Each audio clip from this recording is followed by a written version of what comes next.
Hello everyone. In this video, I will show you how to use Sezzle when shopping on Walmart online. First, open the Sezzle app on your phone.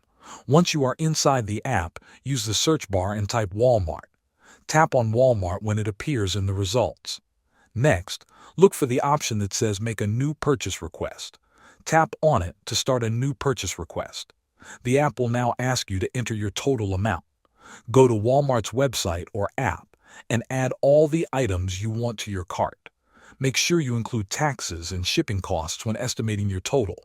Then return to Sezzle and type in that full amount. After you enter the total, Sezzle will generate a virtual card for you. This card includes a card number, expiration date, and CVV code.